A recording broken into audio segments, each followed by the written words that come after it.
अरे भाई लाइट्स तो ऑन कर दो। जब अपने से ज़्यादा लोगों की फ़िक्र करने लगे ना, तो समझे कि आपकी ज़िल्लत के दिन आ गए हैं। इंडिया और इंग्लैंड का मैच, जिसके दरमियान लाइट्स बंद हो गई, मैच आधा घंटा रुका रहा। लोगों ने तरह तरह की बातें शुरू कर दी। इंडिया वालों, अगर आपको हो तो हम कज़ाफ़ी स्टेडियम की लाइट्स ऑन कर दें ताकि आप अपना मैच पूरा कर सको। जब पाकिस्तान का कज़ाफ़ी स्टेडियम बन रहा था, तो तब इंडिया ने क्या क्या बातें नहीं की। ओए खंडर, ओए लोगों के बैठने की जगह नहीं, ओए इन लोगों ने तमाशा बनाया हुआ है, ओ ये देखो कुछ दिखा कुछ रहा है और अंदर कुछ हो रहा है। अबे देखो लोग बैठेंगे कहाँ पे, ओए पिच तैयार नहीं है, विकटें नहीं है, ये नहीं है, वो नहीं है, इन्होंने खंदकें खोल ली हैं, खोद दिए, ये कर दिया वो कर दिया। लेकिन वो कहते हैं कि इंसान जब बहुत ज़्यादा बड़े बड़े बॉल बोलना शुरू हो जाए ना, तो सबसे पहले उसी के आगे आते हैं। इंडिया का और इंग्लैंड का मैच था और ये मैच चल रहा था, कोई लास्ट आखिरी दमों पे था शायद, कुछ तरह का था। तो आधे घंटे के लिए लाइट्स ही बंद हो गई, ख़राब हो गई, या कोई और इशू टेक्निकल आ गया, कुछ भी हुआ, आधे घंटे के लिए लाइट्स बंद। क्रिकेटर्स प्लेयर्स ग्राउंड में खड़े होकर इंतज़ार करें कि दो लाइटा किसी दोबारा मैच शुरू करिए। लेकिन आधा घंटा लाइट्स ही नहीं आई, फिर प्लेयर्स चले गए, फिर लाइट्स ठीक की, तो फिर बुलाया गया। अब कहाँ गए, अब कहाँ गई आपकी टेक्नोलॉजी, अब कहाँ गए आपका मामला।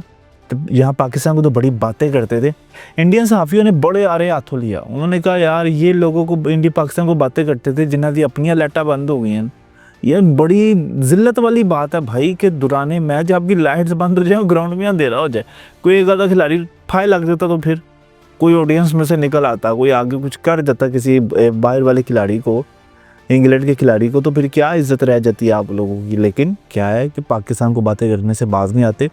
तब इंडियन सहाफ़ी, भारतीय सहाफ़ी जो है, इन्होंने बड़े आरे हाथों लिया। इन्होंने कहा यार ये किस तरह की मैनेजमेंट है कि आप मैच के दौरान आपकी लाइट्स बंद हो जाए, कल को कोई और ग्लिच भी हो सकता है, कल को कोई होट सिक्योरिटी भी समझ लें कि उसमें भी नाअहली हो सकती है कि अगर आपकी लाइट्स बंद हो सकती है। बड़ा ये ना कंपैरिजन कर रहे थे कि वो कज़ाफ़ी स्टेडियम की लाइट जब जल रही थी, तो इन्होंने नीचे आईपीएल की वीडियो लगा के ऐसे जगमग जगमग जगमग कर के ना, यानी ब्लिंक हो रही है, कभी कोई लाइट जल रही है, वो इस तरह की बड़ी डिस्को लाइटें अपनी तरफ से दिखा रहे थे कि देखो जी आईपीएल में तो इस तरह की लाइट चलती हैं, इंडिया में तो इस तरह की लाइट चलती हैं, पाकिस्तान की देखो सिंपल लाइट। और भाई हमारी सिंपल है, कम से कम जलती तो है ना।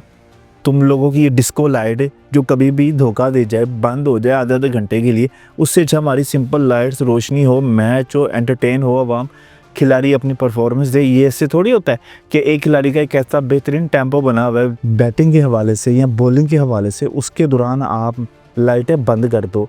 तो यार ये क्या टेम्पो रहेगा, या क्या बंदे की प्रोफेशनलिज्म होगी। ये प्रोफेशनल लोग थोड़ी हैं, ये बातों के ही बस खट्टी खाते हैं इंडिया वालों में, और कोई नहीं। तो दूसरी तरफ शुएब अख्तर साहब ने बड़ा एक अजीबोगरीब बयान दिया, जिसके बाद एक हंगामा बरपा हो गया जनाब जी। वो ये कि वो कहते हैं कि मुंबई हमले ना होते तो पाकिस्तानी खिलाड़ी भी आईपीएल खेलते। अब इस बयान का क्या ज़रूरत थी आपको देने की, इस तरह की बातें करने की क्या ज़रूरत है शुएब अख्तर साहब। अच्छी भली आप कभी कभार बड़ी मार्फत की बात कर देते हैं और कभी कभार ऐसी खच मार देते हैं कि जिसके बाद आप खुद ही तनकीद की जद में आ जाते हैं। तो इस तरह का बयान ना दे। आईपीएल खेलना उनकी और कोई रंजिश है इंडिया वालों की, पता नहीं क्या है, उसका मुंबई हमलों से तो कोई ताल्लुक ही नहीं है ना शुएब अख्तर साहब। ये तो अभी उन्होंने एक बात बनाई है, वो तो बात बात में बहाना ढूंढते हैं इंडिया वाले। असी पाकिस्तानी आना सानू सिक्योरिटी का मसला, असी एंड नहीं करना सानू यह मसला, हम पाकिस्तान का मैच नहीं खेल सकते, हमें हारने का डर। तो इनको तो डर ही ले बैठे ना इंडिया वालों को। खिलाड़ी इनके बड़ी बड़ी बातें करते हैं, सहाफ़ी इनकी बड़ी बड़ी, ऐसे दो तीन का ग्रुप बैठ जाता है और ऐसी बड़ी बड़ी बातें करता है। चौकों पे अपने जब चौके मारते हैं तो ऐसे हल्ला मचाते हैं, जब आउट होते हैं तो ऐसे पता नहीं इनकी जैसे माँ मर गई है, मशूक दौड़ गई है इनकी। तो ये इनका कैलिबर है, ये इनका मेयार है। और अब जनाब जी इंडिया तो गया जी। अब 2 4 6 दिन 10 दिन इसी चीज़ पर डिबेट होती रहेगी, इंडिया की लेते रहेंगे और अब इंडिया फिर कोई नया बहाना निकालेगा, कोई बात निकालेगा। अब शुएब अख्तर साहब का बयान जो है फजूल तरीन बयान है। अब इस बयान के बाद देखते हैं कि शुएब अख्तर साहब अब कब मज़ीद क्या बयान आता है। जैसे कोई आता है हम आपके साथ ज़रूर शेयर करेंगे। तब तक के लिए आप हमें इजाज़त दें। अल्लाह के बाद।